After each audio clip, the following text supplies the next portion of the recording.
हमारी सुखविंदर सिंह सुक्खू जी की सरकार है, उनके द्वारा जो हर वर्ग के हित में जो निर्णय लिए गए उस पर अपनी आशीर्वाद देकर मुहर लगाएगी। जहां मैं हित के निर्णय की बात कर रहा हूं, क्योंकि शिमला हमारे प्रदेश की राजधानी, जिसका अपना एक गौरव इतिहास है। यहां पर बहुत से हमारे कर्मचारी भाई और बहन रहते हैं।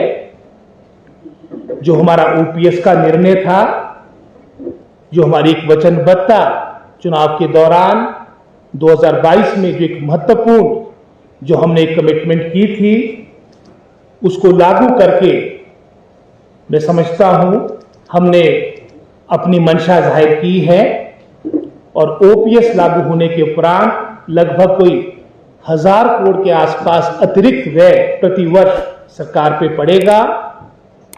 इसके अतिरिक्त आपका डीए जो पिछली सरकार के कार्यकाल के दौरान से लंबित था 1 जनवरी 2022 के उपरांत, वो भी हमारी सरकार ने अपने पेंशनर्स को, अपने कर्मचारियों को वो भी रिलीज कर दिया है, जो पिछली सरकार के कार्यकाल के दौरान से लंबित पड़ा था। इस पर भी लगभग कोई 650 करोड़ के आसपास खर्चा आएगा।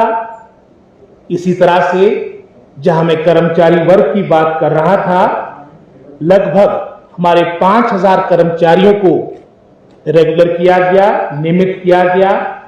लगभग आपके जो 900 के आसपास जो हमारे डेली वेजर एम्प्लॉयज थे, उनको कॉन्ट्रैक्ट में लाया गया।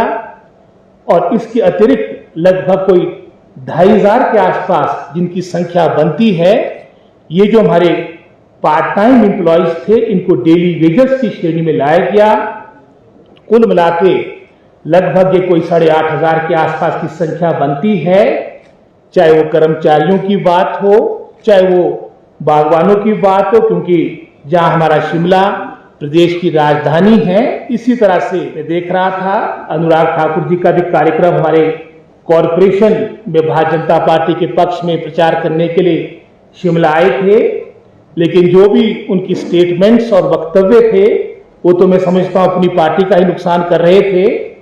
उदाहरण के तौर पे ओपीएस के निर्णय पे, जो बहुत ही महत्वपूर्ण हमारे 1,36,000 से अधिक हमारे जो कर्मचारियों को प्रभावित करता है, उसमें उन्होंने स्पष्ट रूप में कहा कि जो एनपीएस के माध्यम से लगभग कोई 9000 करोड़ के आसपास की राशि केंद्र सरकार के पास पड़ी, हम वापस नहीं देंगे। दूसरा मैं देख रहा था, उन्होंने जो एक स्टेटमेंट दी वो वाटर सेस से संबंधित थी।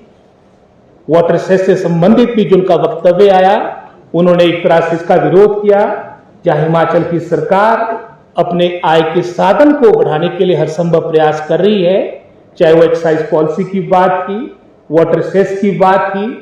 और वाटर सेस मात्र हिमाचल प्रदेश में नहीं, जहां भारतीय जनता पार्टी की अपनी सरकार है, चाहे हमारे साथ लगते उत्तराखंड की बात हो, जम्मू कश्मीर की बात हो, वहां पर भी वाटर सेस लगा है। लेकिन एक तरह से ये भी कहीं ना कहीं मैं समझता हूं जो एक माननीय मुख्यमंत्री सुखविंदर सिंह सुक्खू जी की सोच है कि हिमाचल को जो कर्ज का मैं समझता हूं एक चक्र बना हुआ है, उससे बाहर निकले की जो बात है, उसमें भी केंद्र सरकार जो एक सकारात्मक रवैया होना चाहिए, उसकी सोच में अभाव देखने को मिल रहा है।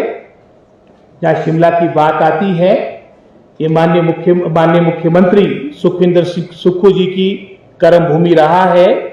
2 मर्तबा यहां से पार्षद रहे हैं और उन्हें हमारे शिमला की समस्याओं से हर तरह से परिचित है। और जो बहुत से कार्य यहां पर हुए हैं इन 5 महीनों की अवधि के दौरान, या आने वाले समय के लिए हमारी जो सोच है उसके बारे में विस्तार से हमारे